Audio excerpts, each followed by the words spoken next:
Well, this is Morning Live. Thanks so much for tuning in. Now, although support for the African National Congress has dropped to below 60% for the first time since 1994, the party is set to rule for another 5 years.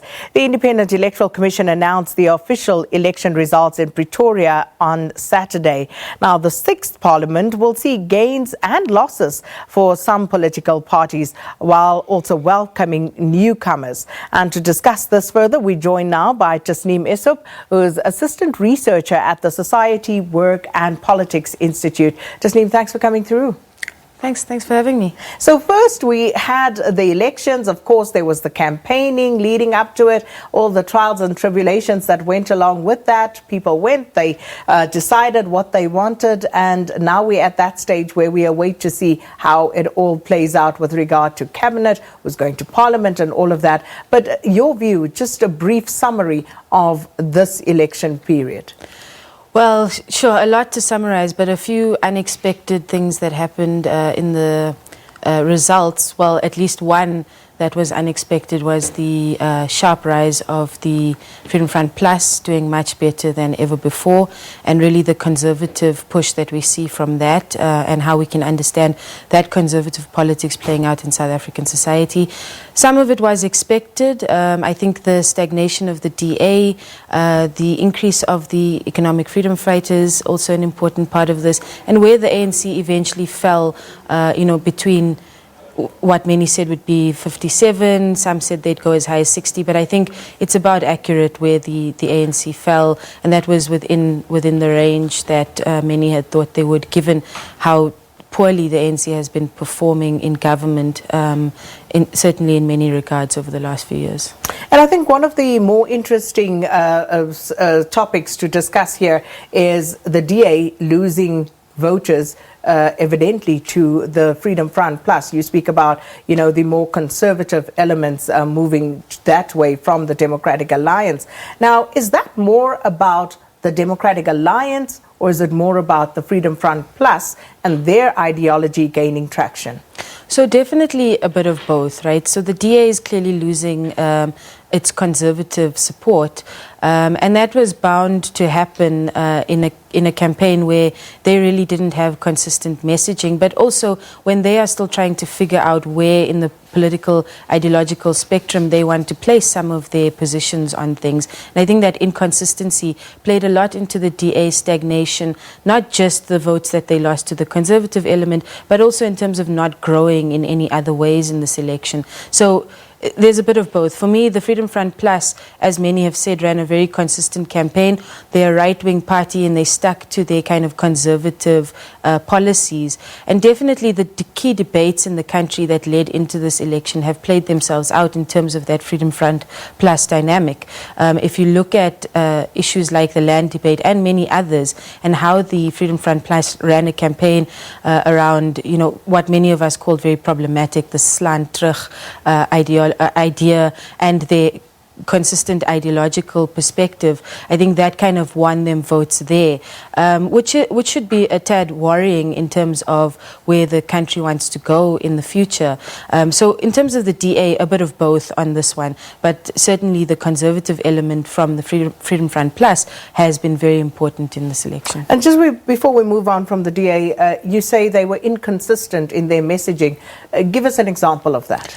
So I think their campaign messaging around this election wasn't clear. They had many different key messages that they went with, whereas other parties kind of stuck to one message, had a very clear, view of how they wanted to run an election campaign. The DA had many different iterations of its election campaign, and I think some of them didn't really find foot if you look at some of the campaigns that they had leading into the election that were criticized by many people for just being of bad taste and so on.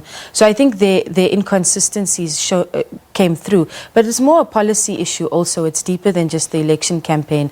The DA's policy positions have been hotly contested within the party. And I think those kind of contestations also filtered out in this election period, where we saw that their positions on issues aren't as clear, that the electorate, and certainly most of us looking at it, can't clearly identify what is their position. And certainly this was even a factor in their manifesto, which was really long and often not contradictory, but had conflicting kind of messaging coming through. So I think that's what we saw from the DA, those kind of inconsistencies within the party that has a longer standing history, and that coming through in the election campaign. So just to bottom line that, Mmusi Maimane, and we see all the papers going with the DA saying that Mmusi Maimane will not be axed. Do you share that view? Do you think he will survive this? So, I mean, I think this is going to come down to internal politics in the party. And certainly, you know, a few days after elections, he isn't going to be axed. But the party still has to go through, again, another round of leadership battles and so on, as every party has to. And this will be on the table. I must say, however, that for the DA to blame their stagnation in this election and their loss of votes in this election on just the party leader would be a bit of a mistake, given their inconsistencies, given their policy incoherence at times, and given the difficulties internal to the party, such as the Patricia de Lille saga that have played out, and many other examples that we could cite. I think given all of that, to simply blame it on the leader of the party would be them doing an injustice to themselves to really sort out and deeply reflect on why they have stagnated and lost certain votes. Tasneem, your view on the ANC's performance in this election? So, look, I think it's about right for an ANC that's, was licking its wounds for a long time and, coming out of a really difficult period for the ANC. Still partly in that period, those dynamics internal to the ANC are still playing themselves out, of course, as we know, internal to the party. I think the Ramaphosa element may have played a bit of a role in this, but I take the view that it may not have been as important as some are making it out to be. I certainly think that the ANC is an organization that's deeply entrenched in South African society. There's a very long history, and some of that history in the post-apartheid period has been of poor performance, but it does have a much richer and longer history, and certainly in South African society is a party that's recognized and trusted by many. So I think to just abandon, that would be ahistoric in my perspective, that we need to look at, yes, Ramaphosa as the leader of the party, his importance in leading the ANC into this election, how the South African public may be viewing him in this moment as a positive leader for the ANC, but also that the ANC is a much bigger organization and that holds them in good stead going into any election. But looking at the systematic decline of the ANC over several elections, not only at the national level, but also at provincial level, is there anything that we can read into that at this stage? Yeah, certainly. I mean, I think that eventually people are going to get fed up with the performance of the ANC. And fundamental here and looking forward is that the ANC and Ramaphosa are going to have to show us and display to everyone that they are going to sort out the socio-economic challenges in this country, that they're going to address inequality, unemployment, poverty in really big ways. Now, I'm a bit skeptical about whether they'll be able to do that, given the signals that are coming from within the party about where they want to shape economic policy, where and how they want to shape economic policy, and so on. So although I'm skeptical, I think the ANC has to show that decline is as a direct result of poor performance, of corruption in the party, of a lack of trust from many voters and the electorate. So I think the ANC really needs to perform. And for me, the socio-economic questions are absolutely critical here. And it's going to be interesting to see how President Cyril Ramaphosa addresses all of this, because remember, on the campaign trail, promises of cleaning up within the ANC, within government, and now he has the task of following through on those promises, and he's faced with doing that also on the back of talking about a streamlined cabinet. And we know that the ANC have gone down from 249 seats in the National Assembly to 230. Yeah, I mean, look, I think it's difficult. It's a difficult job now. There's going to be cabinet that will need to be appointed, and that's the first kind of big hurdle for Ramaphosa to get over. This cabinet appointment is a balancing act, but he's going to have to show the public again here that he's willing to appoint competent people who are credible, who can do the job, even if they're not, within certain leadership positions in the ANC. And this is difficult. I would temper my expectations about what's going to happen. I think we are going to have a smaller cabinet, certainly less deputy ministers, but I still think we're going to have to see many people getting deployments in government. There will be a few that stay on, and that's really the tight balancing act that is going to be appointing cabinet. So, I mean, I'm of course a little bit skeptical at all moments. We've come from a campaign where there'll be high optimism, where there'll be a lot of talk about what's to come, a lot of promises made, and now we're going to have to sit through and see whether this is going to happen. So yeah, a cabinet balancing act, and that's the next big thing that will happen. But I think myself and many others in South Africa would really hope that we get those competent, credible people with integrity that get into cabinet, with my skepticism, of course, still there. So former President Jacob Zuma, he got a lot of flack for patently putting it out there that the ANC comes first. And how difficult is it going to be for President Cyril Ramaphosa to put South Africa first and their expectations, as opposed to dealing with the balance of forces within the ANC?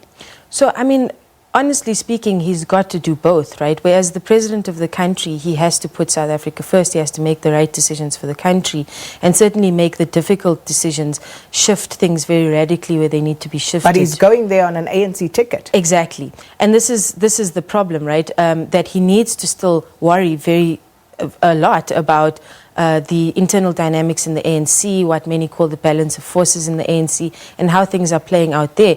Because as he loses support, the battles in the ANC will increase, right? So I think he has to still keep an eye on that. And a strong ANC is only good for a Ramaphosa government, right? So if there is a strong ANC that backs him, that supports him, and that is becoming a pool of ideas and of thinking going into government, I think that's a good thing for a Ramaphosa administration. A weak ANC, an ANC that's fighting, an ANC that's has a lot of factions, is not a good thing for Ramaphosa. So he has to also look at the ANC as the organization that he comes from and try to sort out a lot of what's going on there. So, I mean, again here, it's, yes, South Africa comes first, but the ANC is important for what Ramaphosa wants to do. Make like a trapeze artist and walk that tightrope. But then, of course, Parliament also seeing gains for the EFF. They had 25 members in the 5th National Assembly. They're now up to 44. 44 fighters who will be going to Parliament. What's your take on that? And also, looking at the prospects of more young people getting in. Certainly, I think across the board, although a lot of it is just representation and tokenism, we will see more young people getting into Parliament. But the EFF is ahead of all the other parties in that sense of really putting young people in Parliament. Look, I think the EFF could have expected to maybe do a little bit better, but I think by everyone's, or at least my measures, they've done very well. For a party that's established in the post-apartheid era, coming out of the ANC, to really go and get itself into communities, to put itself into the South African landscape on a top level, that's Parliament, that's in the media space and so on, but also to establish structures and have fighters, really on the ground forces as they call them, is really significant, right? They've grown, they've managed to show that they are a party that has a consistent message. Again, we were talking about that a lot today. And really in Parliament, if you're looking at the conservative push that we were talking about with the Freedom Front Plus and others, the EFF is going to be the one holding the left space in Parliament. So that's also really significant here, right? Many of the other left-leaning smaller parties have not made it. There's, of course, the PAC going in and the EFF. So the EFF, although there are criticisms about their politics on the left, and I mean this from a left perspective, not criticisms from the centre or right, but they will be holding that space in Parliament together with, just a handful of others. The ANC and DA, of course, I think, holding the centre in this sense, although the NC is a bit more complex than that. But yeah, so that's significant, right, that they are a left party that's going to be in that parliamentary space, certainly, and that they've grown and, of course, increased their margins and representation in legislatures across the country.